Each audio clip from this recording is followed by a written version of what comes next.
ಸಾವಯವ ಕೃಷಿಯಲ್ಲಿ ಬರೋದು ಮಣ್ಣು ಶುದ್ಧವಾಗಿರಬೇಕು.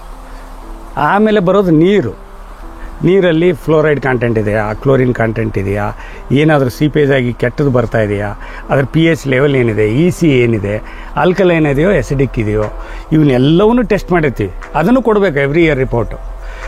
ಅದು ಆದಮೇಲೆ ಬರೋದು ಗಾಳಿ ಬರೋದು ನಿಮ್ಮದು ಅಕ್ಕಪಕ್ಕದ ಹೊಲದಾಗ್ಲಿಂದ, ಅದು ವಿಷಮುಕ್ತವಾಗಿರಬೇಕು. ಅದಕ್ಕೂ ಬಾರ್ಡರ್ ಕಂಟ್ರೋಲ್ ಸರ್. ಅದಕ್ಕೆ ಬಾರ್ಡರ್ ಕ್ರಾಪ್ ಹಾಕಿದ್ದೀವಿ.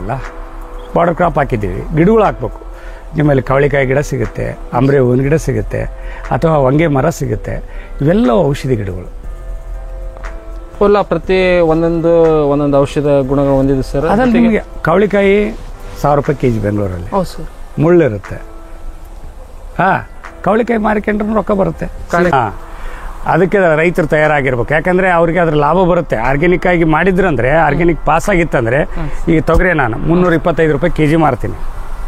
1 ಕೆಜಿ 325 ಮಾರ್ತೀನಿ ನಾನು. ಎಷ್ಟಿದೆ ತೊಗರಿ ರೇಟು ಹೇಳಿ, ಅಂದಾಜು ಹೇಳಿ ನೋಡೋಣ. 60 120 ಇದೆ ಸರ್. 65 ಅಥವಾ 100 ರೂಪಾಯಿ 100 ರೂಪಾಯಿ ಅನ್ಕೊಳ್ಳಿ. ನಾನು 325 ಮಾರ್ತೀನಿ. ನಾ ಬೆಳೆದ ಒಂದು 5 ರಿಂದ 10 ಟನ್ ಬೆಳಿತೀನಿ ಅಷ್ಟೇ. ಎದಕ್ಕೆ ಬೆಳಿತೀನಿ ನಾನು? ನನಗೆ ಗ್ರೀನ್ ಮಲ್ಚಿಂಗ್ ಆಗುತ್ತೆ, ಅದನ್ನೇ ರೊಟೇಷನ್ ಮಾಡ್ತೀನಿ, ಅದು ನನಗೆ ಬೆಳೆನೂ ಬರುತ್ತೆ, ಅದು ಕ್ರಾಪ್ ರೊಟೇಷನ್ ಆಗುತ್ತೆ. ಸಾವಯವ ಕೃಷಿಯಲ್ಲಿ ಕ್ರಾಪ್ ರೊಟೇಷನ್ ಭಾಳ ಇಂಪಾರ್ಟೆಂಟ್. ಮಾರುತ್ತೆ ಸರ್. ಆ ಥರ ಹೊಂಗೆ ಮರ ಇತ್ತಂದರೆ ಔಷಧಿ ನಿಮ್ಮ ದಶಪರ್ಣಿ ಯೂಸ್ ಮಾಡೋಕ್ಕೆ ಅಲ್ಲಿ ತೋರಿಸ್ತೀನಿ. ಒಂದು ಮೆಡಿಸಿನಲ್ ಪ್ಲಾಂಟ್ ಒಂದು ಪ್ಲಾಟ್ ಇದೆ, ಅದನ್ನ ತೋರಿಸ್ತೀನಿ. ಅದನ್ನ ನೋಡುವಂತ್ರಿ. ಇದು ಭಾಳ ಇಂಪಾರ್ಟೆಂಟ್. ಇದನ್ನ ಈಗ ದೊಡ್ಡ ಪ್ರಮಾಣದಲ್ಲಿ ಮಾಡ್ತಾ ಇದೀವಿ. ಅಂದರೆ ಈಗ ಎಕ್ಸ್ಪೋರ್ಟ್ ಲೆವೆಲ್ ಮಾಡೋರಿಗೆ ಒಂದು ಸೆಟಪ್ ಮಾಡ್ತಾ ಇದೀವಿ ಆ ಕಡೆ. ಸರ್, ಈಗ ಇದು ನಾವು ಇಂಪಾರ್ಟೆಂಟ್ ಯಾಕೆ ನಿಮಗೆ ಜಾಸ್ತಿ ಒತ್ತು ಕೊಟ್ಟೆ ಸರ್?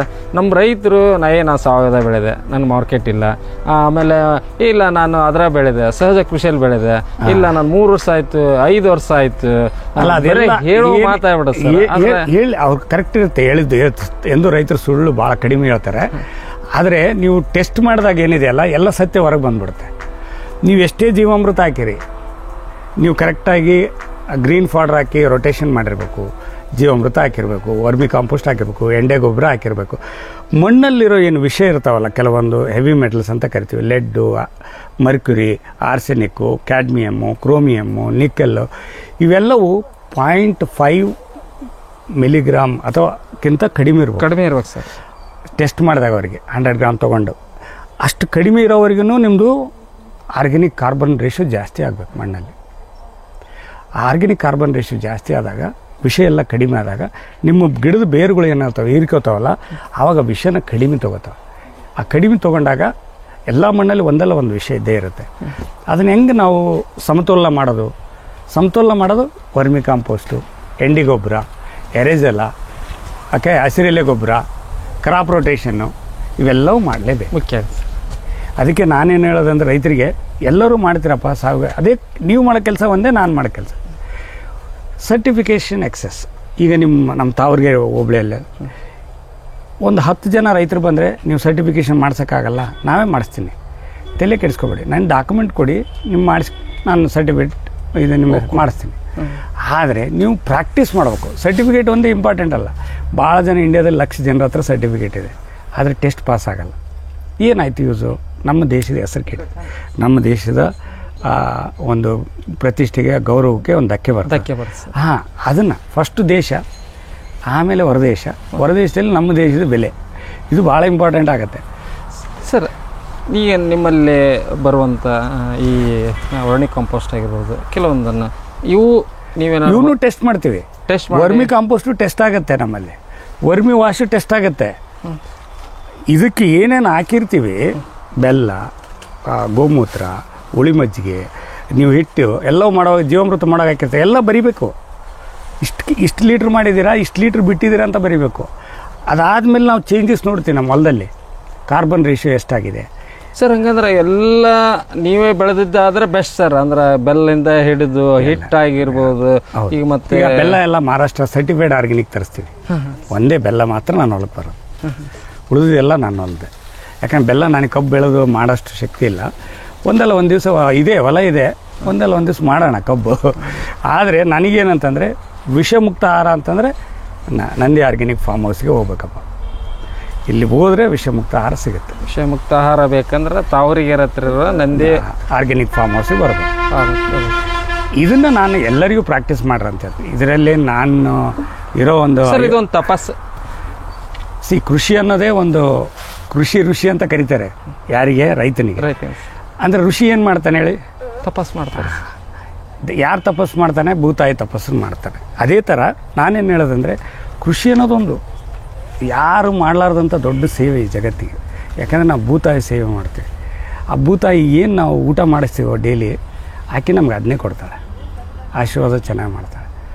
ನಮ್ಮ ಆರೋಗ್ಯ ಚೆನ್ನಾಗಿರುತ್ತೆ, ದೇಶ ಚೆನ್ನಾಗಿರುತ್ತೆ, ಹೊರ ದೇಶನೂ ಚೆನ್ನಾಗಿರುತ್ತೆ. ನಾವು ಆರಾಮಿರ್ತೀವಿ ಸರ್, ನಮ್ಮ ದೇಶ ಆರಾಮಿರುತ್ತೆ. ಪ್ರಾಣಿ ಪಕ್ಷಿಗಳು ಪಕ್ಷಿ ನಮ್ದು ಏನೈತೆ ಎಲ್ಲ ಪ್ರಾಣಿ ಪಕ್ಷಿಗಳು ಅವ್ರನ್ನ ಬಿಟ್ಬಿಟ್ರ ಪ್ರಾಣಿ ಪಕ್ಷಿ ಕ್ರಿಮ ಕೀಟ ಆಕಳು ಎಮ್ಮೆ ಎತ್ತು ಕುದುರೆ ಎಲ್ಲವೂ ಈ ಜಗತ್ತಿನ ಮೂಲ ಸಂಪತ್ತು.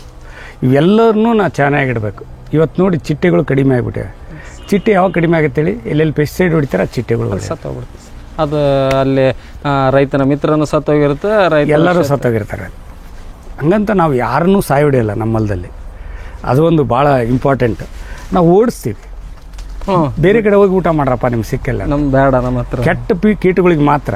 ಒಳ್ಳೆ ಕೀಟಗಳು ಹೆಂಗಾದ್ರೂ ಇದ್ದೇ ಇರ್ತವೆ ಸರ್ ಅವು. ಯಾಕಂದ್ರೆ ಇಲ್ಲಿ ಇರೋದ ಅದು ಏನು ನೋಡಿತೀವಿ ನಾವು? ಪರಿಸರ ಇರುತ್ತಲ್ಲ. ನೀವು ಗ್ರೋತ್ ಪ್ರಮೋಟರ್ ಅಂತ ಬಯೋ ಗ್ರೋತ್ ಪ್ರಮೋಟರ್ಸ್ ಅಂತ ಮಾಡ್ತಾರೆ ಜನ.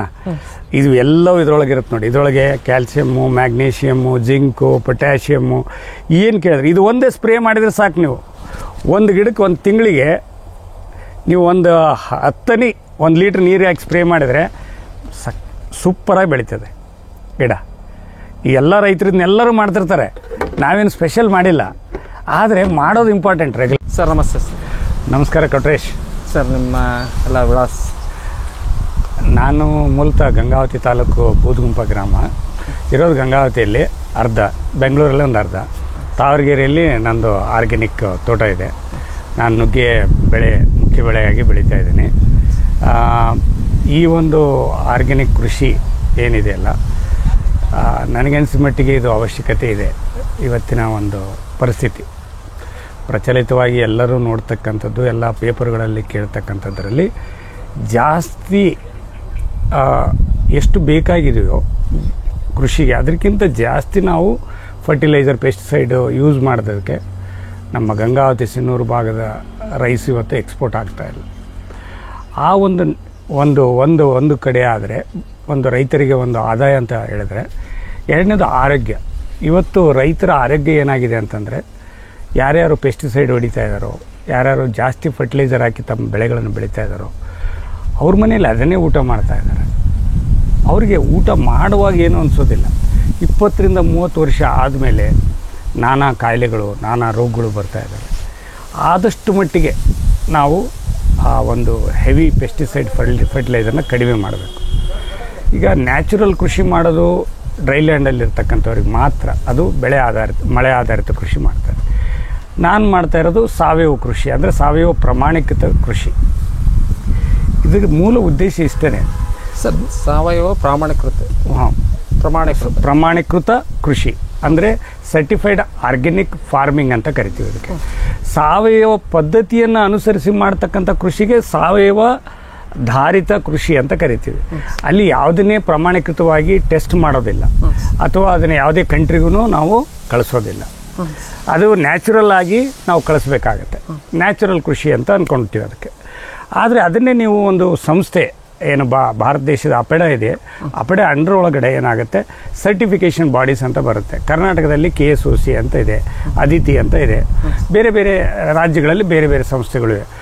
ಅವರು ಬಂದು ನಿಮ್ಮ ಹೊಲನ ಅವರು ಇದು ಸಾವಯವ ಕೃಷಿ ಪದ್ಧತಿಯನ್ನು ಅಳವಡಿಸ್ಕೊಂಡಿದ್ದಾರೆ, ಇದರಲ್ಲಿ ಬರ್ತಕ್ಕಂಥ ಬೆಳೆಗಳು ಸಹ ಸಾವಯವವಾಗಿದೆ, ಇದು ಪ್ರಯೋಗಾಲಯಗಳಲ್ಲಿ ಟೆಸ್ಟ್ ಮಾಡಿದ ನಂತರ ಕೊಡ್ತಕ್ಕಂಥ ಒಂದು ಸರ್ಟಿಫಿಕೇಟ್ ಏನಿದೆಯಲ್ಲ, ಅದಕ್ಕೆ ಆರ್ಗ್ಯಾನಿಕ್ ಫಾರ್ಮಿಂಗ್, ಸರ್ಟಿಫೈಡ್ ಫಾರ್ಮಿಂಗ್ ಅಂತ ಕರೀತಾರೆ ಇಂಗ್ಲೀಷಲ್ಲಿ. ನಾವು ಸಾವಯವ ಪ್ರಮಾಣೀಕೃತ ಕೃಷಿ ಅಂತ ಕರಿತೀವಿ. ಇದು ಮಾಡೋಕ್ಕೆ ಮೂಲ ಉದ್ದೇಶ ಯಾಕೆ, ಪ್ರಮಾಣೀಕೃತ ಯಾಕೆ ಮಾಡಬೇಕು, ದುಡ್ಡು ಯಾಕೆ ಖರ್ಚು ಮಾಡಬೇಕು ಅನ್ನೋದು ಎಲ್ಲರ ತಲೆಯಲ್ಲಿ ಇರುತ್ತೆ. ಈಗ ನೋಡಿ, ನೀವು ಸಾವಯವ ಆಧಾರಿತ ಕೃಷಿ ಮಾಡಿದಾಗ ಅದಕ್ಕೆ ಯಾವುದೇ ಸರ್ಟಿಫಿಕೇಟ್ ಇರೋದಿಲ್ಲ, ಮಾನ್ಯತೆ ಇರೋದಿಲ್ಲ. ಆದರೆ ಅದನ್ನ ಟೆಸ್ಟ್ ಮಾಡಿದ್ರು ಪಾಸ್ ಆದ್ರೂ ಅದಕ್ಕೆ ಆ ಬೆಲೆ ಕೊಡೋದಿಲ್ಲ ಇಂಪೋರ್ಟ್ ಮಾಡ್ತಕ್ಕಂಥವ್ರು. ಅದೇ ನೀವು ಅದಕ್ಕೆ ಸರ್ಟಿಫಿಕೇಟ್ ಇದ್ದಾಗ, ಅದು ಟೆಸ್ಟ್ ಆದಾಗ ನಿಮ್ಗೆ ಕೊಡ್ತಕ್ಕಂಥ ಬೆಲೆಗಿಂತ ಒಂದು 30% 40% ಜಾಸ್ತಿ ಆಗುತ್ತೆ ರೇಟು.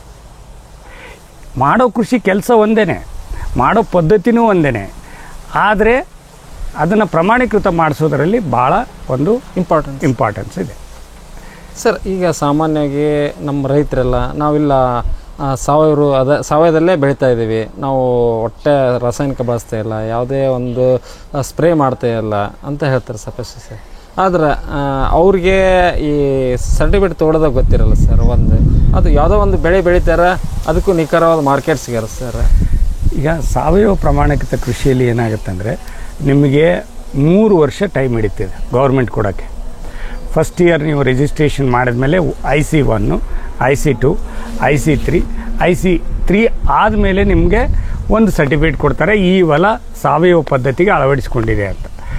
ಆದರೆ ನಿಮ್ಮ ಬೆಳೆ ಏನು ಬೆಳೆದಿರ್ತೀರೋ ಅದು ಭಾಳ ಮುಖ್ಯ ಆಗುತ್ತೆ. ಇಲ್ಲಿ ಬೀಜಗಳು ಎಲ್ಲಿಂದ ತಂದ್ರಿ, ಕೆಮಿಕಲಿ ಟ್ರೀಟೆಡ್ ಇದಾವಲ್ಲ ಅಥವಾ ನ್ಯಾಚುರಲ್ ಇದಾವೋ.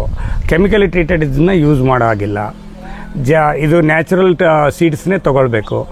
ಮತ್ತು ಸರ್ಟಿಫೈಡ್ ಆರ್ಗ್ಯಾನಿಕ್ ಸೀಡ್ಸ್ ತೊಗೊಂಡ್ರೆ ಇನ್ನೂ ತುಂಬ ಒಳ್ಳೆಯದು. ಯಾಕೆಂದರೆ ಅದ್ರದ್ದು ಎಲ್ಲದೂ ವೆರೈಟಿ, ಅದ್ರ ಬ್ರೀಡು, ಅದರದ್ದು ಯಾವ ಕ್ಯಾಟಗರಿಯಲ್ಲಿ ಬರುತ್ತೆ ಎಲ್ಲವನ್ನೂ ಡಾಕ್ಯುಮೆಂಟೇಷನ್ ಆಗುತ್ತೆ ಅದರೊಳಗೆ. ಈಗ ನನ್ನ ಹೊಲದಲ್ಲಿ ಅಂದರೆ ನಾನು ನುಗ್ಗೆಯನ್ನು PKM1 ವೆರೈಟಿನ ಬೆಳೀತಾ ಇದ್ದೀನಿ. ಇದು ಯೂನಿವರ್ಸಿಟಿಯಿಂದ ತೊಗೊಂಡಿದ್ದೀವಿ. ಎರಡನೇದು ಏನಪ್ಪ ಅಂತಂತಂದರೆ ನಾವು ಅದು ಸಾವಯವ ಸರ್ಟಿಫಿಕೇಟ್ ಮಾಡಿಸಿದ್ದೀವಿ ಆ ಬೀಜಕ್ಕೆ. ಬೀಜಕ್ಕೂ ಸರ್ಟಿಫಿಕೇಷನ್ ಇದೆ. ಆ ಬೀಜ ನಮ್ಮ ಹೊಲದಲ್ಲಿ ಬೆಳೆದು 3 ವರ್ಷ ಆದಮೇಲೆ ಅದನ್ನು ಟೆಸ್ಟ್ ಮಾಡಿಸಿ ಅದನ್ನು ಇದ್ರ ಪ್ರಕಾರ ಸರ್ಟಿಫಿಕೇಷನ್ ಬಾಡಿ ಪ್ರಕಾರ ಸರ್ಟಿಫೈ ಆಗಿದೆ. ಸರ್, ಈಗ ನೀವು ಹೇಳೋ ಪ್ರಕಾರ ಸರ್ ಬೀಜ ಮುಖ್ಯ ಆಗುತ್ತಾ, ಅದ್ರ ತಳಿ ಮುಖ್ಯ ಆಗುತ್ತಾ, ಮತ್ತು ನಾವು ಬೆಳೆಯುವಂಥ ಒಂದು ತಳಿ ಯಾಕೆ ಹೇಳಿದ್ನಂತಂದರೆ ಒಳ್ಳೆ ಪ್ರಶ್ನೆ ಇದು. GMO ಆ್ಯಂಡ್ ನಾನ್ GMO ಅಂತ 2 ಥರ ಸೀಡ್ಸ್ ಬರ್ತಾರೆ. ಆರ್ಗ್ಯಾನಿಕ್ ಸಾವಯವ ಕೃಷಿಯಲ್ಲಿ ನಾನ್ ಜೆನೆಟಿಕಲಿ ಮಾಡಿಫೈಡ್ ಆರ್ಗನಿಸಮ್ ಆಗಿರ್ತಕ್ಕಂಥ ಸೀಡ್ಸ್ಗಳನ್ನು ಯೂಸ್ ಮಾಡಬೇಕಂತ ಇದೆ. ಅದನ್ನೇ ನೀವು GMO ಸೀಡ್ಸ್ನ ಯೂಸ್ ಮಾಡೋ ಆಗಿಲ್ಲ. ಓಕೆ, ಈ ಒಂದನ್ನು ತಿಳ್ಕೊಳ್ಳೋದು ಅವಶ್ಯಕತೆ ಇದೆ ರೈತರಿಗೆ. ಈ ಯಾವುದೋ ಒಂದು ಸೀಡ್ಸ್ ಮಾರ್ತಾ ಇದ್ದಾರೆ ಅಂಗಡಿಯಲ್ಲಿ, ಅದು GMO ಇದೆಯೋ ನಾನ್ GMO ಇದೆಯೋ ಅಂತ ತಿಳ್ಕೊಂಡು ಅವ್ರು ಸಾವಯವ ಪದ್ಧತಿಯಲ್ಲಿ ಅಳವಡಿಸ್ಕೊಳ್ಬೇಕು. ಸರ್, ಈ GMO ನಾನ್ GMO ಹೆಂಗೆ ಸರ್ ನಾವು ತಿಳ್ಕೊಳ್ಳೋದು? ಅದು ಅದ್ರ ಮೇಲೆ ಬೀಜದ ಇದ್ರ ಮೇಲೆ ಗೊತ್ತಾಗುತ್ತೆ ನಿಮಗೆ ವೆರೈಟಿ ಅದು ಯಾವ ತಳಿ ಇದೆ ಅಂತ. ಅದ್ರ ಮೇಲೆ ನಿಮಗೆ ಇದು ಸಪೋಸ್ ನೀವು ಯೂನಿವರ್ಸಿಟಿಯಿಂದ ತೊಗೊಂಡ್ರೆ ನಾನ್ ಕೆಮಿಕಲಿ ಟ್ರೀಟೆಡ್ ಸಿಗುತ್ತೆ, ನಾನ್ GMO ಸಿಗುತ್ತೆ. ಆಲ್ಮೋಸ್ಟ್ ಎಲ್ಲ ಯೂನಿವರ್ಸಿಟಿಗಳು ನಿಮಗೆ ಒಳ್ಳೆಯ ಥರದ ಬೀಜಗಳನ್ನು ಕೊಡ್ತಾರೆ. IHRL ತೊಗೋಬೋದು, GKVKL ತೊಗೋಬೋದು, ಧಾರವಾಡ ಯೂನಿವರ್ಸಿಟಿಯಲ್ಲಿ ತೊಗೋಬೋದು, ಬಾಗಲಕೋಟೆ ಯೂನಿವರ್ಸಿಟಿ ತೊಗೋಬೋದು, ರಾಯಚೂರು ಯೂನಿವರ್ಸಿಟಿಯಲ್ಲಿ ತೊಗೋಬೋದು. ನಮ್ಮ ಕರ್ನಾಟಕದವರು ಇಷ್ಟು ಕಡೆ ಅವ್ರದ್ದೇ ಆದ ಬ್ರ್ಯಾಂಚ್ಗಳು ಹಾವೇರಿ ಆ ಕಡೆ ಈ ಕಡೆ ಇರುತ್ತೆ. ಅದನ್ನೆಲ್ಲ ಅಲ್ಲಿ ಎಲ್ಲೆಲ್ಲಿ ಬೀಜ ಸಿಗುತ್ತೋ ಅದನ್ನು ತೊಗೊಳ್ಬೇಕು. ಸಾವಯವ ಕೃಷಿಗೆ ಅಂತ ಬಂದು ಸಾವಯವ ಕೃಷಿ ನೀವು ನ್ಯಾಚುರಲ್ ಫಾರ್ಮಿಂಗ್ ಮಾಡ್ತೀನಿ ಅಂದ್ರೂ ನೀವು ಯಾವ್ದು ಬೇಕಾದರೂ ಯೂಸ್ ಮಾಡ್ಬೋದು, ಅದಕ್ಕೇನು ಪ್ರಮಾಣೀಕೃತ ಇರೋದಿಲ್ಲ. ಆದರೆ ಆರ್ಗ್ಯಾನಿಕ್ಕಾಗಿ ಎಕ್ಸ್ಪೋರ್ಟ್ ಮಾಡಬೇಕು ಹೊರಗಡೆ ದೇಶಕ್ಕೆ ಅಂದರೆ ಇವೆಲ್ಲವನ್ನೂ ಸಹ ಒಂದು ಇಂಪಾರ್ಟೆನ್ಸ್ ಇರುತ್ತೆ. ಇದನ್ನು ನೋಡಿದ ಮೇಲೇ ಅವ್ರು ಸರ್ಟಿಫಿಕೇಷನ್ ಕೊಟ್ಟಿರ್ತಾರೆ. ಅವ್ರು ತೊಗೊಳ್ಳೋರಿಗೂ ಅದ್ರ ಬಗ್ಗೆ ಸರ್ಟಿಫಿಕೇಷನ್ ಕೊಟ್ಟ ಮೇಲೆ ಗ್ಯಾರಂಟಿ ಇರುತ್ತೆ. ಇಷ್ಟೆಲ್ಲ ಆದ್ರೂ ಕೆಲಸ ಮಾತ್ರ ಒಂದೇ, ನ್ಯಾಚುರಲ್ ಫಾರ್ಮಿಂಗ್, ಆರ್ಗ್ಯಾನಿಕ್ ಪ್ರಾಕ್ಟೀಸ್, ಜೈವಿಕ ಕೃಷಿ ಅಂತ ಏನೋ ಅಂತೀವಿ, ಅಥವಾ ನಮ್ಮ ಸುಭಾಷ್ ಪಾಳೇಕರ್ ಸರ್ದು ಕೃಷಿ, ಅಥವಾ ನಮ್ಮ ನಾರಾಯಣ ರೆಡ್ಡಿ ಅವ್ರ ಕೃಷಿ, ಇವೆಲ್ಲವೂ ಸಾವಯವ ಆಧಾರಿತ ಕೃಷಿಗಳನ್ನೇ ಮಾಡ್ತಾ ಇರೋದು. ಅದು ಸರ್ಟಿಫಿಕೇಷನ್ ಯಾರು ಮಾಡಲ್ಲ. ಅದಕ್ಕೆ ಅದ್ರದ್ದು ಸ್ವಲ್ಪ ಜ್ಞಾನನೂ ಬೇಕಾಗತ್ತೆ. ಸರ್ಟಿಫಿಕೇಷನ್ಗೆ ನೀವು ಡೈಲಿ ಫಾರ್ಮ್ ಲಾಗ್ ಬರೀಬೇಕು ಅಂದರೆ ಕೃಷಿ ಮಾಡ್ತಕ್ಕಂಥದ್ದು ಏನೇನು ಆ್ಯಕ್ಟಿವಿಟಿ ಮಾಡಿದರೆ ಅದು ಬರೀಬೇಕು. ಪ್ರತಿನಿತ್ಯದ ಲಾಗ್, ಪ್ರತಿ ಡೇ ಏನು ಮಾಡಿದರೆ ಹೊಲದಲ್ಲಿ ಕಸ ತೆಗೆಸಿದ್ರೆ ಆ ಕಸ, ಡ್ರಿಪ್ ಅಲ್ಲಿ ನೀವು ಜೀವಾಮೃತ ಬಿಟ್ಟಿದ್ದೀರಾ, ಎಷ್ಟು ಪ್ರಮಾಣ ಬಿಟ್ಟಿದ್ರಿ, ಎಂದು ಪ್ರಿಪೇರ್ ಮಾಡಿದ್ರಿ, ಎಷ್ಟು ಎಕರೆಗೆ ಬಿಟ್ಟಿದ್ದೀರಾ, ಅದನ್ನು ಸಹ ಅವರು ನೋಡ್ತಾರೆ. ಎಂದು ಎಲೆ ಹರಿದಿದ್ದೀರಾ, ಎಂದು ಒಣಗಿಸಿದ್ದೀರಾ, ಎಷ್ಟು KG ಆಗಿದೆ, ಈ ಥರದ ಎಲ್ಲ ಲಾಗ್ಗಳು ಅವರಿಗೆ ಟ್ರಾನ್ಸ್ಪರೆನ್ಸಿ ಬೇಕು. ಅದಲ್ಲದೆ ಇತ್ತೀಚಿನ ದಿನಗಳಲ್ಲಿ GPS ಫೋಟೋನೂ ತಗೋಬೇಕು ನೀವು.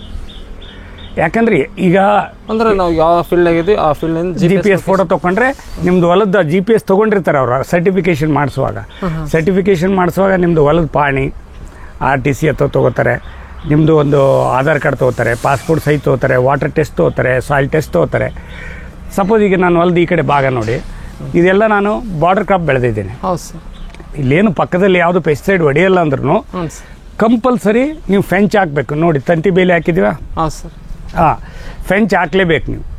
ಅವರು ಹೊಲದಲ್ಲಿ ಹೊಡೆದಿರ್ತಕ್ಕಂಥ ಪೆಸ್ಟಿಸೈಡ್ಸ್ ಯಾವುದನ್ನು ನಿಮ್ಮ ಗಾಳಿ ಮುಖಾಂತರ ನಿಮ್ಮ ಹೊಲದಲ್ಲಿ ಬರೋ ಹಾಗಿಲ್ಲ ಸರ್. ಆ ಹೊಲದಿಂದ ನನ್ನ ಬೆಳೆ ಬೆಳಿಬೇಕಂದ್ರೆ ಮಿನಿಮಮ್ 5 ರಿಂದ 10 ಮೀಟರ್ ಜಾಗ ಬಿಡಬೇಕು. ಸಣ್ಣ ರೈತರಿಗೆ ಕಷ್ಟ ಕಷ್ಟ ಸರ್. ಕಷ್ಟ. ಅದ್ರ ಸಲುವಾಗಿ ನೀವು ತಿಕ್ಕಾಗಿ ಬಾರ್ಡರ್ ಕ್ರಾಪ್ ಹಾಕೋಬೇಕು. ನಾನು ಬ್ಯಾಂಬು ಹಾಕಿದ್ದೀನಿ, ಟೀಕುಡ್ ಹಾಕಿದ್ದೀನಿ, ಗ್ಲಿಸಿಡಿ ಇದು ಹಾಕಿದ್ದೀನಿ, ಅಕೇಸಿ ಹಾಕಿದ್ದೀನಿ, ಮತ್ತು ಎಲ್ಲ ಥರದ ಬೇವಿನ ಗಿಡಗಳು ಹಾಕಿದ್ದೀವಿ, ಮ್ಯಾಂಗೋ ಹಾಕಿದ್ದೀವಿ, ತೆಂಗಿನ ಗಿಡಗಳು ಹಾಕಿದ್ದೀವಿ, ಮತ್ತು ಹೆಬ್ಬೇವು ಹಾಕಿದ್ದೀವಿ, ಮತ್ತು ಸಿಲ್ವರ್ ಓಕ್ ಹಾಕಿದ್ದೀವಿ. ಸರ್, ಈ ಬಾರ್ಡ್ರಿಂದನೇ ಆದಾಯ ತಗೋದು ಬಂದಿದೆ ನಮಗೆ. ಈಗ ಮೊನ್ನೆ ಒಂದು 10,000 ಗಿಡ ಕೊಟ್ಟಿದೆ. 10,000 ಗಿಡದಲ್ಲಿ ನನಗೆ ಆಲ್ಮೋಸ್ಟ್ ಒಂದು 3 ಲಕ್ಷ ಬಂತು. 10,000 ಗಿಡಗಳು ಅವು ಬೆಳೆದು ಭಾಳ ದಪ್ಪ ಆಗಿಬಿಟ್ಟಿದ್ವು, ಮತ್ತು ತುಂಬ ತೊಂದರೆ ಕೊಡ್ತಾ ಇದ್ದಾವೆ ಅಂಥೇಳಿ ಒಳಗಡೆ ಇರೋದು ಬಾರ್ಡರ್ ಬಿಟ್ಬಿಟ್ಟು ದಾರಿ ಗುಂಟೆ ಇರೋದನ್ನ ತೆಗೆದುಬಿಟ್ಟು ಅಲ್ಲಿವರೆಗೂ ನನ್ನ ಹೊಲ ಫಲವತ್ತತೆ ಜಾಸ್ತಿ ಆಯಿತು. ಓಕೆ, ಸೊ ಈ ರೀತಿ ನಾವು ಸಾವಯವ ಪದ್ಧತಿನ ಫಸ್ಟ್ ಅಳವಡಿಸ್ಕೊಳ್ಳೋದು ಭಾಳ ಇಂಪಾರ್ಟೆಂಟ್. ಈಗ ಇದನ್ನು ನೋಡ್ತೀರಾ, ಇದು ಏನಪ್ಪ ಅಂದರೆ ಬಯೋಗ್ಯಾಸು, ಇದು ಗೋಬರ್ ಗ್ಯಾಸ್ ಪ್ಲ್ಯಾಂಟ್ ಅಂತ ಕರೀತಾರೆ. ನಾನು ಕೇರಳದಿಂದ ತರಿಸಿದ್ದೆ. ಹಾಂ, ತರಿಸಿ ಹಾಕಿದೆ. ಮೊದಲೆಲ್ಲ ಇಲ್ಲಿ ರೈತರ ಮನೆಗಳಿದ್ವಲ್ಲ, ಅವರೆಲ್ಲ ಗ್ಯಾಸ್ ಯೂಸ್ ಮಾಡ್ತಾಯಿದ್ರೆ ಈಗೇನು ಗ್ಯಾಸ್ ಯೂಸ್ ಮಾಡಲ್ಲ. ಇದ್ರ ಸ್ಲರಿ ಬರುತ್ತೆ.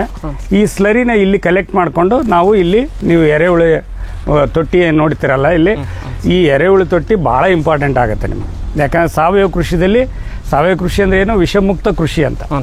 ವಿಷ ಇತ್ತು ಅಂತಂದರೆ ಅದು ಸಾವಯವವಾಗಿ ಬರೋಕ್ಕೆ ಸಾಧ್ಯನೇ ಇಲ್ಲ. ಈಗ ನೋಡಿ, ನಮ್ಮ ಹೊಲದಲ್ಲಿ ಏನೇ ವೇಸ್ಟ್ ಬರಲಿ, ಎಲೆ ಬರಲಿ, ನುಗ್ಗಿಕಾಯಿ ಸಿಪ್ಪೆ ಬರಲಿ, ಹುಲ್ಲು ಬರಲಿ, ಕಸ ಬರಲಿ, ಇದು ನೋಡಿ ಕಸ ಇದು ಬರಲಿ, ಏನೇ ಇದ್ರೂ ನೀವು ನಮ್ಮ ಹೊಲದಲ್ಲಿ ಬೆಳೆದಿದ್ದು ಯಾವತ್ತಿಗೆ ಸಾವಯವ ಇರುತ್ತೆ. ಯಾಕಂದರೆ ಪೆಸ್ಟಿಸೈಡ್ ಯೂಸ್ ಮಾಡಲ್ಲ, ಫರ್ಟಿಲೈಸರ್ ಯೂಸ್ ಮಾಡಲ್ಲ, ಕೆಮಿಕಲ್ಸ್ ಇಲ್ಲ. ಇದು ಸಾವಯವ ಎಲ್ಲದನ್ನು ಹೀರ್ಕೊಂಡಿರುತ್ತೆ. ತ್ಯಾಜ್ಯನ ಸಾವಯವ ಇದು ಹೀರ್ಕೊಂಡಿರುತ್ತೆ. ಏನೇನ ಮ್ಯಾಗ್ನೀಷಿಯಮ್ಮು, ಜಿಂಕು, ಪೊಟ್ಯಾಷಿಯಮ್ಮು, ಕ್ಯಾಲ್ಶಿಯಮ್ ಎಲ್ಲವೂ ಇದರೊಳಗಿರುತ್ತೆ. ನೆಲದಿಂದ ತೊಗೊಂಡಿದ್ದು ಮತ್ತೆ ತಂದು ನಾನು ಕೂಡಿ ಹಾಕಿ ಮತ್ತೆ ಎರೆಹುಳು ತೊಟ್ಟಿಯಲ್ಲಿ ಹಾಕಿದಾಗ ಡಬಲ್ ಆಗುತ್ತೆ. ಅದನ್ನೇ ನಾನು ಕೊಡೋದ್ರಿಂದ ನನ್ನ ಹೊಲ ಯಾವತ್ತಿಗೂ ಸಾವಯವಾಗಿ ಉಳಿತೆ. ಸರ್, ಈ ಸಾವಯವ ಸರ್ಟಿಫಿಕೇಟ್ ಸರ್ ತಗೊಳಕ್ಕೆ ಸುಮಾರು 3 ಇಯರ್ಸ್ ಬೇಕಂದ್ರೆ ಸರ್? 3 ಇಯರ್ಸ್, ಎವ್ರಿ ಇಯರ್ ಒಂದು 20,000 to 30,000 ರೂಪಾಯಿ ನಿಮ್ಗೆ ಫೀಸ್ ಬರುತ್ತೆ. ಪ್ರತಿ ವರ್ಷ ಅವ್ರು ಬಂದು ಇನ್ಸ್ಪೆಕ್ಷನ್ ಮಾಡ್ತಾರೆ. ಏನಾದರೂ ಮಿಸ್ಟೇಕ್ಸ್ ಇದ್ದರೆ ಕರೆಕ್ಷನ್ಗೆ ನೋಟಿಸ್ ಕೊಡ್ತಾರೆ. ಆ ನೋಟಿಸ್ ಫಿಕ್ಸ್ ಮಾಡಿದ್ನ ಫೋಟೋ ಹಾಕಬೇಕು, ಅವ್ರಿಗೆ ಡಾಕ್ಯುಮೆಂಟ್ ಸಬ್ಮಿಟ್ ಮಾಡಬೇಕು. ನೆಕ್ಸ್ಟ್ ಇಯರ್ ಮತ್ತೆ ಬರ್ತಾರೆ. ಈ ಥರ 3 ಸಲ ಬರ್ತಾರೆ. 3 ಸಲ ಆದಮೇಲೆ ನಿಮ್ಗೆ ಯಾವ ನೋಟಿಸ್ಗಳಲ್ಲಿ ಎಲ್ಲವೂ ಕ್ಲೋಸ್ ಆಗಿದ್ದು ನಿಮ್ಮದು ಹೊಲ, ಆವಾಗ ಅವರು ಜೂರಿಡಿಕ್ಷನಲ್ಲಿ ಓದ್ತಾನೆ. 3 ವರ್ಷಕ್ಕೆ ಕೊಡ್ಬೋದು, 10 ವರ್ಷಕ್ಕೆ ಕೊಡೋದು ಜನರಲಿ 3 ವರ್ಷಕ್ಕೆ ಕೊಡ್ತಾರೆ. ಆವಾಗ ನಿಮ್ಮದು ಆರ್ಗ್ಯಾನಿಕ್ ಸರ್ಟಿಫೈಡ್ ಲ್ಯಾಂಡ್ ಅಂತ ಆಗುತ್ತೆ. ಅದರೊಳಗೆ ಬೆಳೆ ನೋಂದಾವಣೆ ನೀವು ಪಂಚಾಯತಿಯಲ್ಲಿ ಮಾಡಿಸಿರ್ತೀರ, ನಿಮ್ಮ ಯಾವ್ಯಾವ ಬೆಳೆಗಳು ನಿಮ್ಮ ಹೊಲದಲ್ಲಿ ಇದಾವಂತ GPS ಆಧಾರಿತ ಎಲ್ಲ ನೀವು ಅಲ್ಲಿ ಬೆಳೆ ನೋಂದಾವಣೆ ಮಾಡಿಸ್ಬೋದು. ಆ ಸರ್ಟಿಫಿಕೇಟ್ ಕೊಡ್ತಾರೆ. ಅದನ್ನು ಅವ್ರಿಗೆ ಸಬ್ಮಿಟ್ ಮಾಡಿದರೆ ಇವು ಬೆಳೆಗಳು ಇವೆ ಈ ಹೊಲದಲ್ಲಿ, ಆ ಬೆಳೆನ ಚೆಕ್ ಮಾಡ್ತಾರೆ. ಅವಾಗ ಎಷ್ಟು ಎಕರೆ, ನೀವು 2 ಎಕರೆ ತೊಗರಿ ಬೆಳೆದ್ರೆ 2 ಎಕರೆ ತೊಗರಿ, 3 ಎಕರೆ ಸೂರ್ಯಪಾನ 3 ಎಕರೆ ಸೂರ್ಯಪಾನ, 10 ಎಕರೆ ನುಗ್ಗೆನ 10 ಎಕರೆ ನುಗ್ಗೆ, ಅದನ್ನು ಕರೆಕ್ಟಾಗಿ ನೀವು ಅವ್ರಿಗೆ ಕೊಟ್ಟಾಗ ಅವ್ರು ಬಂದು ಚೆಕ್ ಮಾಡ್ತಾರೆ. ಅದ್ರ ಮೇಲೆ ಸರ್ ಇದು ಆರ್ಗ್ಯಾನಿಕ್ ಪ್ರಮಾಣ ಎಷ್ಟು, ಅದು ಮತ್ತೆ ಬೆಳೆ ಬಂದ ಮೇಲೆ ಲ್ಯಾಬಿಗೆ ಕಳಿಸ್ಬೇಕು. ಅದನ್ನ ಲ್ಯಾಬಿಗೆ ಕಳಿಸಿದಾಗ ನಿಮಗೆ ಭಾಳಷ್ಟು ಟೆಸ್ಟ್ ಮಾಡ್ತಾರೆ. ಅಲ್ಲಿ ಕನಿಷ್ಠ ಅಂದರೆ 1 ಲಕ್ಷದವರೆಗೂ ಟೆಸ್ಟ್ ಚಾರ್ಜಸ್ ಬರುತ್ತೆ. ಒಂದು ಸಲ ಟೆಸ್ಟ್ ಮಾಡಿಸಿದ್ರೆ ಫಸ್ಟ್ ಟೈಮ್ ಚೆಕ್ ಮಾಡಿಸಿದಾಗ 1 ಲಕ್ಷ ಮೇಲೇ ಬರುತ್ತೆ. 1 ಲಕ್ಷ ಮೇಲೆ? ಹಾಂ, ಅದಕ್ಕೆ ರೈತರು ತಯಾರಾಗಿರ್ಬೇಕು. ಯಾಕಂದರೆ ಅವ್ರಿಗೆ ಅದ್ರ ಲಾಭ ಬರುತ್ತೆ. ಆರ್ಗ್ಯಾನಿಕ್ ಆಗಿ ಮಾಡಿದ್ರಂದರೆ, ಆರ್ಗ್ಯಾನಿಕ್ ಪಾಸ್ ಆಗಿತ್ತಂದರೆ, ಈ ತೊಗರೆ ನಾನು 325 ರೂಪಾಯಿ kg ಮಾರ್ತೀನಿ. 1 kg 325 ಮಾರ್ತೀನಿ ನಾನು. ಎಷ್ಟಿದೆ ತೊಗರಿ ರೇಟು ಹೇಳಿ, ಅಂದಾಜು ಹೇಳಿ ನೋಡೋಣ. 60 120 ಇದೆ ಸರ್? 65 ಅಥವಾ 100 ರೂಪಾಯಿ? 100 ರೂಪಾಯಿ ಅನ್ಕೊಳ್ಳಿ. ನಾನು 325 ಮಾರ್ತೀನಿ. ನಾನು ಬೆಳೆದ ಒಂದು 5 ರಿಂದ 10 ಟನ್ ಬೆಳಿತೀನಿ ಅಷ್ಟೇ. ಎದಕ್ಕೆ ಬೆಳಿತೀನಿ ನಾನು? ನನಗೆ ಗ್ರೀನ್ ಮಲ್ಚಿಂಗ್ ಆಗುತ್ತೆ, ಅದನ್ನೇ ರೊಟೇಷನ್ ಮಾಡ್ತೀನಿ, ಅದು ನನಗೆ ಬೆಳೆನೂ ಬರುತ್ತೆ, ಅದು ಕ್ರಾಪ್ ರೊಟೇಷನ್ ಆಗುತ್ತೆ. ಸಾವಯವ ಕೃಷಿಯಲ್ಲಿ ಕ್ರಾಪ್ ರೊಟೇಷನ್ ಭಾಳ ಇಂಪಾರ್ಟೆಂಟ್. ಅದಕ್ಕೆ ನಾನೇನು ಒಂದೊಂದು ಪ್ಲಾಟ್, ಒಂದು ಸಲ ಉಳ್ಳಿ, ಒಂದು ಸಲ ಅಲಸಂದಿ, ಒಂದು ಸಲ ಇದು ಹೆಸರು, ಒಂದು ಸಲ ತೊಗರಿ, ಹೀಗೆ ಬೇರೆ ಬೇರೆ ಬೆಳ್ಕತ್. ನಮ್ಮ ಮನೆಗೆ ಏನು ಬೇಕಾಗುತ್ತೆ, ಎಷ್ಟು ಜನ ಇದ್ದೀವಿ, ಹೆಂಡತಿ ಮಕ್ಕಳು ಎಲ್ಲ ಅಣ್ಣ ತಮ್ಮಳು ಸೇರಿ ಒಂದು 25 ಜನ ಇದ್ದೀವಿ. ನಮ್ಗೆ ಊಟಕ್ಕಲ್ಲ ಮಾರ್ಕೆಟಿಗೆ ಒಂದು ಒಳ್ಳೆ ಎಷ್ಟಾಗುತ್ತೆ ಅಷ್ಟೇ ಕೊಡ್ತೀನಿ. ನನ್ನಲ್ಲಿ ಎಷ್ಟಾಗಿರುತ್ತೆ ಅಷ್ಟೇ ಕೊಡ್ತೀನಿ. ಆದರೆ ನನ್ನ ಕ್ವಾಲಿಟಿ ಪ್ರೀಮಿಯಮ್ ಸರ್ಟಿಫೈಡ್ ಮಾಡಿಸಿ, ಕ್ಲೀನು, ಗ್ರೇಡಿಂಗು, ಸಾರ್ಟಿಂಗು, ಯಾವುದೇ ಹೆಚ್ಚಿಗೆ ಪಾಲಿಶಿಂಗ್ ಮಾಡಲಾರ್ದೇ ಅವ್ರಿಗೆ ಕೊಟ್ಟಿರ್ತೀನಿ. ನ್ಯಾಚುರಲ್ ಫಾರ್ಮಿಂಗ್ ಏನು ಸಿಗುತ್ತೆ ಆ ಟೈಪ್ ಸರ್ ಎಲ್ಲ ಇಷ್ಟು ಚೆನ್ನಾಗಿ ಟೇಸ್ಟ್ ಇದೆ ಅಂದರೆ ತೊಗರಿ. ಒಂದು ಸಲ ತೊಗೊಂಡವ್ರಂತೂ ಈಗ ಏನಿಲ್ಲ, ನಮಗೆ ನೀವು ರಿಸರ್ವ್ ಇಟ್ಬಿಟ್ರೆ ನಿಮಗಿರಲಿಲ್ಲ ಅಂದ್ರೆ ಇಲ್ಲ ಅಂತ. ಸರ್ ತೊಗರಿ ತಳಿ ನಮ್ಮ ಬಾಗಲಕೋಟೆ ಅವ್ರು ಕೊಟ್ಟರು ಸರ್. ಹುಳ್ಳಿ ಅಂದರೆ ಹುಳ್ಳಿ ಬಾಗಲಕೋಟೆ ಬೀಜಗಳೆಲ್ಲ ಯೂನಿವರ್ಸಿಟಿಯಿಂದ ತರಿಸ್ತೀನಿ ನಾನು ಫಸ್ಟ್ ಟೈಮ್. ತರಿಸಿ ನಾನು ಆರ್ಗ್ಯಾನಿಕ್ ಕನ್ವರ್ಟ್ ಮಾಡಿ ನನ್ನ ಹತ್ರ ಬೀಜ ಇಟ್ಕೋತೀನಿ. 3 ವರ್ಷ ಮಾಡಿಬಿಡ್ತೀನಿ ಅವನು. 3 ವರ್ಷ ಆದಮೇಲೆ ಅದಕ್ಕೆ ಸರ್ಟಿಫಿಕೇಷನ್ ಸಿಗುತ್ತೆ. ಸರ್ ಅಲ್ಲಿಂದ ತರಿಸಿ ಆರ್ಗ್ಯಾನಿಕ್ ಆಗಿ ಕನ್ವರ್ಟ್ ಮಾಡ್ಕೊಂಡ್ಮೇಲೆ ಆಮೇಲೆ ನಾನು ಆರ್ಗ್ಯಾನಿಕ್ ಅಂತ ಸೇಲ್ ಮಾಡ್ಬೋದು. ಗೊತ್ತಾಯ್ತಲ್ವಾ? ಸುಮ್ಮನೆ ಹಾಗೇನೆ ಆರ್ಗ್ಯಾನಿಕ್ ಅಂತ ಹೇಳಿದ್ರೆ ಯಾರು ಕೇಳೋದಿಲ್ಲ. ಸರ್ ಹಂಗಂದ್ರೆ ನೀವು ಒಂದ್ಸರಿ ಖರೀದಿ ಮಾಡಿದ್ರೆ 3 years ವರೆಗೆ ನಿಮ್ಮಲ್ಲಿ ಬೆಳೆದ ಬೆಳೆಗೆ ಇವನ್ನೇ ನೀವು ಬಳಸ್ತೀವಿ, ಮತ್ತೆ ಬೆಳೆಸ್ಕೊತ ಹೋಗ್ತೀವಿ. ರೊಟೇಷನ್ ಮಾಡ್ಕೊತ ಹೋಗ್ತೀವಿ. ರೊಟೇಷನ್ ಸರ್ ಇದೆಲ್ಲ ಹೈಬ್ರಿಡ್ ತಳಿ ಅಲ್ಲ ಹೈಬ್ರಿಡ್ ಇಲ್ಲ. ನಾನು ಅದೇ ಹೇಳಿದೆ ನಿಮಗೆ ಅದಕ್ಕೆ ಹೇಳಿದೆ, ನೀವು ಜೆನ್ಯೂನ್ ಒರಿಜಿನಲ್ ಜವಾರಿ ಬೀಜಗಳನ್ನು ತೊಗೊಂಬರ್ಬೇಕು. ವೆರೈಟಿನ ನಾನ್ ಕೆಮಿಕಲಿ ಟ್ರೀಟೆಡ್ ತರಬೇಕು, ನಾನ್ GMO ಸೀಡ್ಸ್ ತರಬೇಕು. ಇದನ್ನೆಲ್ಲವೂ ಮೊದಲು ಯೂನಿವರ್ಸಿಟಿಯವರು ಇನ್ವಾಯ್ಸ್ ಕೊಡ್ತಾರಲ್ಲ ನಿಮಗೆ, ಬೀಜ ಕೊಟ್ಟಾಗ ಅವಾಗ ಬರೀತಾರೆ ಕೆಳಗಡೆ declaration, it is A non GMO non chemically treated ಅಂತ. ಆ ಇನ್ವಾಯ್ಸ್ ನೋಡಿದ ಮೇಲೆ ಆರ್ಗ್ಯಾನಿಕ್ ಸರ್ಟಿಫಿಕೇಶನ್ದವ್ರು ಎಕ್ಸೆಪ್ಟ್ ಮಾಡ್ತಾರೆ. ಸರ್ ನಾವು ಆಗಲೇ ಕೇಳಿದ ಪ್ರಶ್ನೆ ಈ ಉತ್ತರ ಸಿಕ್ತಿತ್ತು ಸರ್. ಹಂಗಂದ್ರೆ ನಾನ್ GM ಅಂತ ಅದಕ್ಕೆಲ್ಲ ಇದ್ರದ್ದು ಸ್ವಲ್ಪ ಮಟ್ಟಿಗೆ ನಮಗೆ ರೈತರಿಗೆ ಜ್ಞಾನ ಬೇಕೇ ಆಗುತ್ತೆ. ಹಳೆ ಕಾಲದಲ್ಲಿ ಏನಿತ್ತು, ಎಲ್ಲರ ಮನೇಲಿ ಜವಾರಿ ಬೀಜ ಇತ್ತು ಸರ್. ಇವತ್ತಿಗೂ ಅವರು ಆ ತೊಗರಿ ತಿಂದ ಟೇಸ್ಟ್ ನೀವು ಹೈಬ್ರಿಡಲ್ಲಿ ಸಿಗಲ್ಲ. ಇಲ್ಲ ಸರ್, ಇಟ್ಟು ದಪ್ಪ ಇರ್ತವೆ, ಹೌದು ರೀ, ಟೇಸ್ಟ್ ಇರಲ್ಲ. ಹೋಳಿಗೆ ಮಾಡಿದ್ರು ಟೇಸ್ಟ್ ಇರಲ್ಲ. ಇಲ್ಲ ಸರ್, ಏನೇ ಅವತ್ತಿಂದ ಅವತ್ತಿಗೆಲ್ಲ ಕೆಟ್ಟೋಗ್ಬಿಡ್ತಾವೆ ಅಷ್ಟೇ. ಇದು ನಾವು ಈ ಒಂದು ಎರೆಹುಳು ಪದ್ಧತಿ ಅಲ್ಲದೆ ಎರೆಜಲ ಅಂತ ಮಾಡ್ತೀವಿ. ಎರೆಜಲ ಅಂತ ಅಂದರೆ ಏನು? ಎರೆಹುಳುಗಳ ಮೈಯಿಂದ ಬಂದಿರತಕ್ಕಂಥ ಸ್ವೆಟ್ಟಿಂಗಿಂದ ಅದರ ಒಂದು ಬೆವರಿಂದ ಕಲೆಕ್ಟ್ ಮಾಡ್ಕೊಂಡಿರ್ತಕ್ಕಂಥ ನೀರನ್ನು ಎರೆಜಲ ಅಂತ ಕರಿತೀವಿ. ಇದರೊಳಗೆ ಯಾವ ಥರ ಈ ಎರೆಹುಳು ತೊಟ್ಟಿ ಮಾಡಿರ್ತೀವೋ ಅದೇ ಥರ ಮಾಡಿರ್ತೀವಿ. ಆದರೆ ಇಲ್ಲಿ ಏನು ಮಾಡ್ತೀವಿ, 2 ಲೀಟ್ರ್ ನೀರು ಬಿಟ್ಟಿರ್ತೀವಿ, ಡ್ರಾಪ್ ಬೈ ಡ್ರಾಪ್ ಹೋಗ್ತಾ ಇರುತ್ತೆ.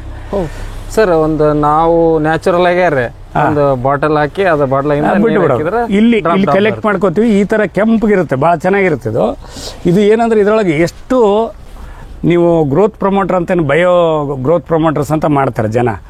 ಇದು ಎಲ್ಲವೂ ಇದರೊಳಗೆ ಇರುತ್ತೆ ನೋಡಿ. ಇದರೊಳಗೆ ಕ್ಯಾಲ್ಸಿಯಮ್ಮು, ಮ್ಯಾಗ್ನೀಷಿಯಮ್ಮು, ಜಿಂಕು, ಪೊಟ್ಯಾಷಿಯಮ್ಮು ಏನು ಕೇಳಿದ್ರೆ ಇದು ಒಂದೇ ಸ್ಪ್ರೇ ಮಾಡಿದರೆ ಸಾಕು. ನೀವು ಒಂದು ಗಿಡಕ್ಕೆ 1 ತಿಂಗಳಿಗೆ ನೀವು ಒಂದು 1 ಲೀಟ್ರ್ ನೀರು ಹಾಕಿ ಸ್ಪ್ರೇ ಮಾಡಿದರೆ ಸೂಪರಾಗಿ ಬೆಳೀತದೆ ಗಿಡ. ಈ ಎಲ್ಲ ರೈತರನ್ನೆಲ್ಲರೂ ಮಾಡ್ತಿರ್ತಾರೆ, ನಾವೇನು ಸ್ಪೆಷಲ್ ಮಾಡಿಲ್ಲ. ಆದರೆ ಮಾಡೋದು ಇಂಪಾರ್ಟೆಂಟ್. ಬಳಕೆ ಮಾಡಲ್ಲ ಸರ್, ರೆಗ್ಯುಲರ್ ಮಾಡ್ತಾರ, ಸರಿಯಾಗಿ ರೆಗ್ಯುಲರ್ ಮಾಡೋದು. ಈಗ ಈ ಥರದ್ದೆಲ್ಲ ಒಂದ್ಸರಿ ಮಾಡ್ತಾರೆ, ಬೇಕಾ ಬಿಟ್ಟು ಬಿಡ್ತಾರೆ. ಹೌದೌದು. ತಮ್ಮ ಈ ಮಾವಿನ ಗಿಡನ ಇದು ತೆಗೆದ್ಬಿಟ್ಟು ಹಚ್ಬಿಡು ಆ ಕಡೆ, ಬೇರೆ ಕಡೆ. ಅದನ್ನ ನೀಟಾಗಿ ತಗೊಂಡು ಈ ಥರ ಬಂದಿದ್ದನ್ನ ನಾವು ಸೋಸಿ ಇಟ್ಟಿರ್ತೀವಿ ರೀ. ಇದು ನೋಡಿ, ಇದು ಸೋಸಿ ಆಲ್ರೆಡಿ ರೆಡಿಯಾಗಿದ್ದು, ಫಿಲ್ಟ್ರ್ ಮಾಡಿ ಇಟ್ಟಿರೋದು. ಇದು ಹೆಂಗಿದೆ ಅಂದರೆ ಒಂಥರ ಟೀ ಪೌಡ್ರ್ ಇದ್ದಂಗಿದೆ. ಇದ್ರಾಗ ಏನು ಮಣ್ಣಿರಲ್ಲ, ಇದ್ರಾಗ ಏನಿರಲ್ಲ, ಬರೀ ತೊಗಟಿಗಳನ್ನೆಲ್ಲವನ್ನ, ಎಲೆಗಳನ್ನು, ಹುಲ್ಲುಗಳನ್ನು ಎಲ್ಲವನ್ನ ತಿಂದಿರುತ್ತೆ. ಇದು ನಾವು ಬೆಂಗಳೂರಲ್ಲಿ 25 kg ಬ್ಯಾಗ್ ಹಾಕೋದು ಒಂದೇ, ಇದನ್ನು 1 kg ಪೌಡ್ರ್ ಹಾಕೋದು ಒಂದೇ.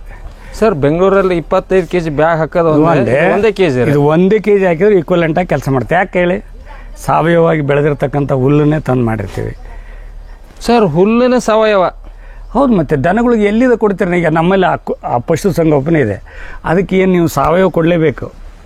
ನೀವು ಹೊರಗಡೆಯಿಂದ ಕೆಮಿಕಲ್ ಟ್ರೀಟ್ ಮಾಡಿ ತಂದು ಕೊಟ್ರಿ ಅಂದರೆ ಪೆಸ್ಟಿಸೈಡ್ಸು ಅವು ಅಲ್ಲಿ ಮಿಕ್ಸ್ ಆಗುತ್ತೆ ಸರ್. ಅದು ಪಾಯಿಂಟ್. ನಾವು ಅದಕ್ಕಾಗಿಯೇ ನಮ್ಮದೇ ಒಂದು ಪಶು ಸಂಗೋಪನೆ ಅಂದರೆ ಆಕಳುಗಳನ್ನು ಸಾಕಿದ್ದೀವಿ ಸರ್. ಒಂದು ದೊಡ್ಡ ಪ್ಯಾಕೇಜ್ ಅಂತ ಹೇಳ್ಬೋದು ಸರ್. ಇದೆಲ್ಲ ಇಲ್ಲ, ಮಾಡಲೇಬೇಕು. ಊಟ ಮಾಡೋದ ಹಿಡಿದು ನಾವು ಕೊಡುವಂಥ ದನಕರಗಳಿಗೆ ಹಿಡಿದು ಸಾವಯವ ಕೃಷಿಯಲ್ಲಿ ಬರೋದು ಮಣ್ಣು ಶುದ್ಧವಾಗಿರಬೇಕು. ಆಮೇಲೆ ಬರೋದು ನೀರಲ್ಲಿ ಫ್ಲೋರೈಡ್ ಕಾಂಟೆಂಟ್ ಇದೆಯಾ, ಕ್ಲೋರಿನ್ ಕಾಂಟೆಂಟ್ ಇದೆಯಾ, ಏನಾದರೂ ಸೀಪೇಜ್ ಆಗಿ ಕೆಟ್ಟದ್ದು ಬರ್ತಾ ಇದೆಯಾ, ಅದ್ರ pH ಲೆವೆಲ್ ಏನಿದೆ, EC ಏನಿದೆ, ಆಲ್ಕಲೈನ್ ಇದೆಯೋ, ಎಸಿಡಿಕ್ ಇದೆಯೋ, ಇವನ್ನೆಲ್ಲವನ್ನೂ ಟೆಸ್ಟ್ ಮಾಡಿರ್ತೀವಿ. ಅದನ್ನು ಕೊಡಬೇಕು ಎವ್ರಿ ಇಯರ್ ರಿಪೋರ್ಟು. ಅದು ಆದಮೇಲೆ ಬರೋದು ಗಾಳಿ ಬರೋದು ನಿಮ್ಮದು ಅಕ್ಕಪಕ್ಕದ ಹೊಲದಾಗ್ಲಿಂದ, ಅದು ವಿಷಮುಕ್ತವಾಗಿರಬೇಕು. ಅದಕ್ಕೂ ಬಾರ್ಡರ್ ಕಂಟ್ರೋಲ್ ಸರ್. ಅದಕ್ಕೆ ಬಾರ್ಡರ್ ಕ್ರಾಪ್ ಹಾಕಿದ್ದೀವಲ್ಲ, ಬಾರ್ಡರ್ ಕ್ರಾಪ್ ಹಾಕಿದ್ದೀವಿ. ಗಿಡಗಳು ಹಾಕ್ಬೇಕು. ನಿಮ್ಮಲ್ಲಿ ಕವಳಿಕಾಯಿ ಗಿಡ ಸಿಗುತ್ತೆ, ಅಂಬ್ರೆ ಹೂವಿನ ಗಿಡ ಸಿಗುತ್ತೆ, ಅಥವಾ ಹೊಂಗೆ ಮರ ಸಿಗುತ್ತೆ. ಇವೆಲ್ಲ ಔಷಧಿ ಗಿಡಗಳು.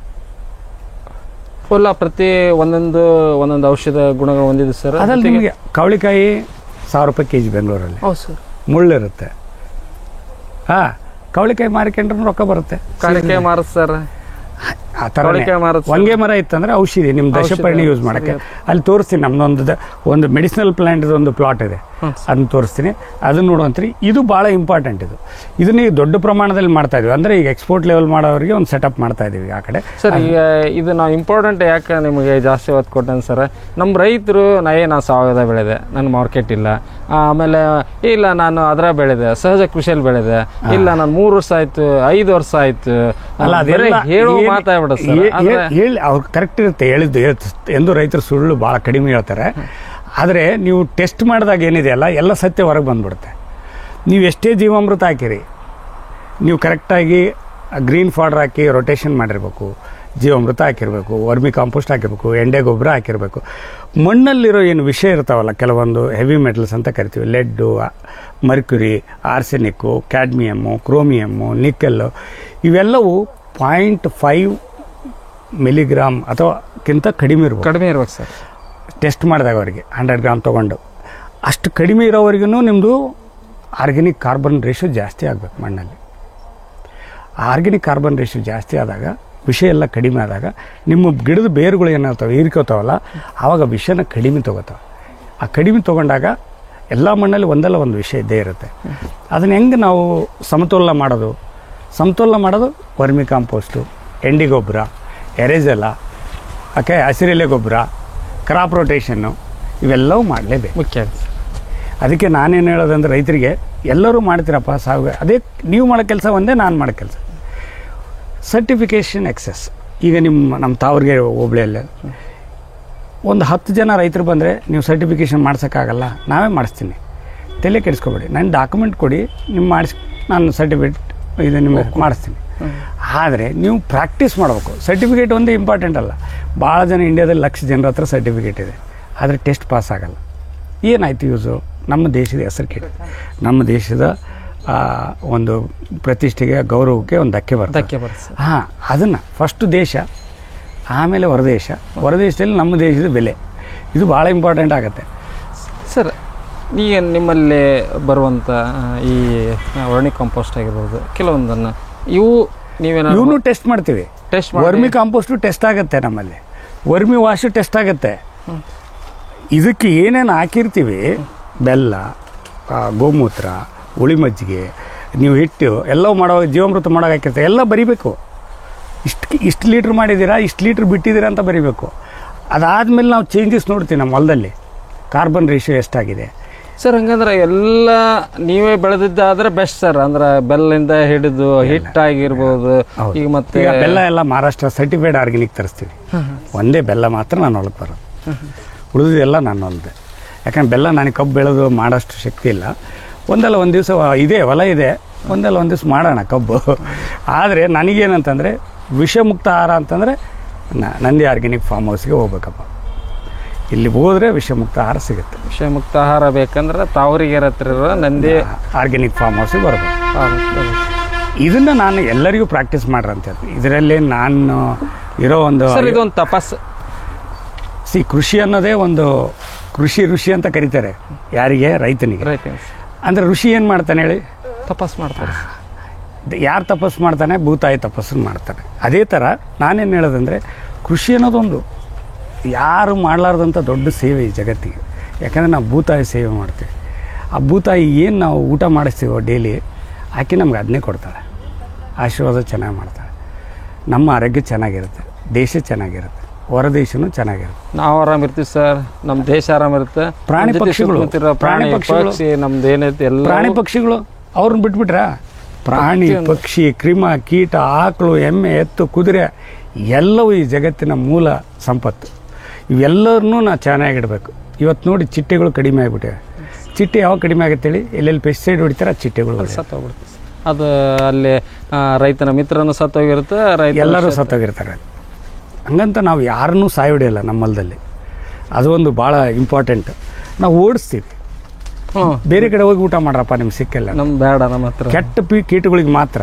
ಒಳ್ಳೆ ಕೀಟಗಳು ಹೆಂಗಾದ್ರೂ ಇದ್ದೇ ಇರ್ತವೆ ಸರ್. ಯಾಕಂದ್ರೆ ಇಲ್ಲಿ ಇರೋದ ಅದು ಏನು ಹೊಡಿತೀವಿ ನಾವು? ಪರಿಸರ ಇರುತ್ತಲ್ಲ, ಹುಳಿ ಮಜ್ಜಿಗೆ ಹೊಡಿತೀವಿ 40 ದಿವಸದ್ದು, ಬೇವಿನ ಎಣ್ಣೆ ಇರುತ್ತೆ ಅದು ಹೊಡಿತೀವಿ, ಎರೆಜಲ ಹೊಡಿತೀವಿ, ಜೀವಾಮೃತ ಹೊಡಿತೀವಿ, ಗೋಕುಪಾಮೃತ ಹೊಡಿತೀವಿ. ಇದು ಹೊಡೆಯೋದ್ರಿಂದ ಏನಾಗುತ್ತೆ? ಇದಕ್ಕೆ ಅವಕ್ಕೆ ವಾಸನೆಗಳು ತಡ್ಕೊಳಕ್ಕಾಗಲ್ಲ, ಯಾವುದು ಕೆಟ್ಟ ಕೀಟಗಳಿಗೆ. ಹೌದು ಸರ್. ಒಳ್ಳೆ ಕೀಟಗಳು ಏನು ಮಾಡ್ತವೆ? ಅದಕ್ಕೆ ಆಹಾರ ಅದು, ಅವು ಹಂಗೇ ಇರ್ತವೆ. ಇಷ್ಟೇ ಈ ಜಗತ್ತಲ್ಲಿರೋದು. ನಾವು ಒಳ್ಳೆ ಕೀಟಕ್ಕೆ ಒಂದು ಒಳ್ಳೆ ಆಹಾರ ಕೊಟ್ಟಂಗೆ ಸರ್. ಈಗ ನೀವು ಹಳ್ಳಿಯಲ್ಲಿ ಒಂದು ಗುಂಪು ಕಟ್ಟೆ ಇರ್ತವೆ. ಒಂದೊಂದು ಥರ ಮನಸ್ಥಿತಿಯವರು ಒಂದೊಂದು ಕಡೆ ಗುಂಪು ಮಾಡ್ಕೊಂಡು ಮಾತಾಡ್ತಿರ್ತಾರೆ. ಆ ಥರ ಈ ಆರ್ಗ್ಯಾನಿಕ್ ಅನ್ನೋದು ಒಂದು ಗುಂಪು ಸರ್. ಇದು ಇಲ್ಲಿ ವಿಷ ಇರಲಾರ್ದು ಗುಂಪು, ಇದು ವಿಷ ಇಲ್ಲದ್ದು, ಇದು ಸಂತರ ಗುಂಪು. ಇದು ಅದಕ್ಕೆ ಸುಭಾಷ್ ಪಾಳೇಕರ್ ಅವರಾಗಲಿ, ನಾರಾಯಣ ರೆಡ್ಡಿ ಅವರಾಗಲಿ ಭಾಳ ಮಲ್ಟಿಲೇಯರ್ ಕೃಷಿನ ಭಾಳ ಚೆನ್ನಾಗಿ ಹೇಳಿದ್ದಾರೆ. ಆದರೆ ಸಣ್ಣ ರೈತರಿಗೆ ಭಾಳ ಚೆನ್ನಾಗಿ ಸೂಟ್ ಆಗುತ್ತೆ ಅದು. ಈಗ ನಮ್ಮ ಥರ 100 ಎಕರೆ ಮಾಡ್ಬೇಕಂದ್ರೆ 100 ಎಕರೆಗೆ ಆಳು ಮಕ್ಕಳು ಈ ಕಸ ತೆಗೆಯೋರು ಸಿಗೋದು ಭಾಳ ಕಷ್ಟ. ಏನು ಇಲ್ಲಿ ಆ ಥರ ನೀವು ಕೃಷಿಗಳನ್ನ ಅಡಾಪ್ಟ್ ಮಾಡ್ಕೊಂಡು ಅದೇ ಸಣ್ಣ ರೈತರಾದ್ರೆ ಅವ್ರು ಮಾಡ್ಕೊಂಡು ಹೋಗ್ಬೋದು ಸರ್. ಹೆಂಡತಿ ಮಕ್ಕಳು ತಾವಷ್ಟೇ ತಾವಷ್ಟೇ ಮಾಡ್ಕೊಂಡು 5 ಎಕರೆ ಮಾಡ್ಬೋದು ಆರಾಮಾಗಿ ಮಾಡ್ಕೊಂಡು ಹೋಗ್ಬೋದು. 5 ಎಕರೆ 25 ಲಕ್ಷ ತಗೋಬೋದು ಸರ್. ಈಗ ನೀವು ಇದೇನಾದರೂ ಹೊರಗಡೆ ಮಾರಾಟ ಮಾಡ್ತೀರಿ? ಈ ಸದ್ಯ ಅಂತೂ ನನ್ನ ಹೊಲಕ್ಕೆ ಸಾಕಾಗ್ತಾ ಇಲ್ಲ. ಇನ್ನು ಮುಂದೆ ಈ ಸಲ ಆರ್ಗ್ಯಾನಿಕ್ ಸರ್ಟಿಫಿಕೇಟು ಕೊಡ್ತೀನಿ ಅಂತ ಹೇಳಿದ್ದಾರೆ ಇದಕ್ಕೂ. ಯಾಕಂದರೆ ನೋಡಿದ್ದಾರೆ ಈಗ ಒಂದು 10 ವರ್ಷ ಮಾಡೋದು ಟೆಸ್ಟು ಆಗಿ ಲ್ಯಾಬ್ ರಿಪೋರ್ಟು ಸಬ್ಮಿಟ್ ಮಾಡಿದ್ವಿ. ಮುಂದಿನ ದಿನಗಳಲ್ಲಿ ಯಾರೇ ರೈತರು ನಮಗೆ ಆರ್ಗ್ಯಾನಿಕ್ ಸರ್ ಈಗ ಆರ್ಗ್ಯಾನಿಕ್ ಸರ್ಟಿಫಿಕೇಟ್ ಸಿಕ್ಕರೆ ಈಗಿರೋ ರೇಟ್ ಏನಾಗ್ಬೋದು ಸರ್? ಅವಾಗಿರೋ ರೇಟ್ 4 ಪಟ್ಟು ಆಗುತ್ತೆ. 4 ಪಟ್ಟು ಅಂದರೆ ಈಗ 100 ರೂಪಾಯಿ ಇತ್ತಂದ್ರೆ 400 ಕೆಜಿ ಆಗುತ್ತೆ. ಯಾಕೆಂದರೆ ನಿಮ್ಮದು certification cost lab test cost ಹಿಡ್ಕೋಬೇಕು. ಸರ್ಟಿಫಿಕೇಷನ್ ಕಾಸ್ಟ್ ಹೊರದೇಶದ ಮಾಡಿಸಿದ್ರೆ ಒಂದು 2.5 ಲಕ್ಷ 3 ಲಕ್ಷ. ಲ್ಯಾಬ್ ಟೆಸ್ಟ್ ಮಾಡಿಸಿದ್ರೆ ಅಂದರೆ ಅದಕ್ಕೊಂದು 1.5 ಲಕ್ಷ. ಸರ್ ನಮ್ಮ ಸ್ಟೇಟಿಂದ ಬೇರೆ, ನಮ್ಮ ದೇಶದ ಬೇರೆ. ನಮ್ಮ ದೇಶದ್ದು ಇರುತ್ತೆ, ಸ್ಟೇಟಿಂದ ಇರಲ್ಲ. ದೇಶ ಅಂತಾರಾಷ್ಟ್ರೀಯ ದೇಶಗಳು ಯಾವ್ಯಾವ ಭಾರತ, ಯುರೋಪು, ಅಮೇರಿಕಾ. ನಾವು ಎಲ್ಲಿ ಸೇಲ್ ಮಾಡ್ಬೇಕು ಅಂದ್ಕೊಂಡು ಆ ಜಾಗ ಈ ಥರ ನಾವು ಪದ್ಧತಿಗಳಿಗೆ ಹೋದರೆ ಎಷ್ಟು ನಮ್ಮ ಉತ್ತರ ಕರ್ನಾಟಕದಲ್ಲಿ ಎಷ್ಟು ಲ್ಯಾಂಡ್ ಇದೆ, ಎಷ್ಟು ಬೇರೆ ಲ್ಯಾಂಡ್ ಇದೆ. ಇವತ್ತಿನವರೆಗೆ ಆಕಳದ ಲ್ಯಾಂಡ್ ಎಷ್ಟಿದೆ, ಆಕಳುಗಳು ಎಷ್ಟವ, ಕುರಿಗಳು ಎಷ್ಟವ, ಕೋಳಿಗಳು ಎಷ್ಟವ. ಅಲ್ಲಿ ನಮ್ಮ ಭೂಮಿ ನಾವು ಕನ್ವರ್ಟ್ ಮಾಡ್ಕೊಳ್ಳೋಕ್ಕೆ ಹೊರದೇಶಕ್ಕೆ ಕಳ್ಸೋಕ್ಕೆ ಭಾಳಷ್ಟು ಅವಕಾಶ ಇದೆ ಸರ್. ನಮ್ಮವನ್ನು ಬೇರೆ ಕಡೆ ಕಳಿಸ್ತಾ ಇದ್ವಿ, ನಮ್ಮ ಹೊಲಕ್ಕೆ ನಾವು ಹಾಕೊಂತಿಲ್ಲ. ಇವತ್ತು ಕುರಿ ಆಕಳದ ಸಿಗಣೆಲ್ಲ ಬಂದು ಈ ಕಡೆ ಕರಾವಳಿ ಭಾಗದವ್ರು ಬರ್ತಾರೆ ಒಯ್ತಾರೆ. ಯಾಕೆಂದ್ರೆ ಅವ್ರಿಗೆ ಬೇಕಾಗಿದೆ. ಅವ್ರಿಗೆ ಏನಾಗುತ್ತೆ, ಕರಾವಳಿ ಭಾಗದವ್ರಿಗೆ ಮಳೆ ಬಂದು ಮಣ್ಣಲ್ಲಿರೋ ಸತ್ತು ಎಲ್ಲ ಹರ್ಕೊಂಡು ಹೋಗ್ಬಿಡುತ್ತೆ. ನಮ್ಮಲ್ಲಿ ಹಂಗಿಲ್ಲ, ಬಯಲುಸೀಮೆಯಲ್ಲಿ ಹಂಗೆ ಉಳಿದಿರ್ತದೆ. ಅದನ್ನು ಸ್ವಲ್ಪ ಸಾಯಿಲ್ ಲೂಸನಿಂಗ್ ಮಾಡಿ ಮತ್ತೆ ಹಿಂಗೆ ವ್ಯವಸ್ಥೆ ಅಷ್ಟೇ ಮಾಡ್ಕೊ ಬನ್ನಿ.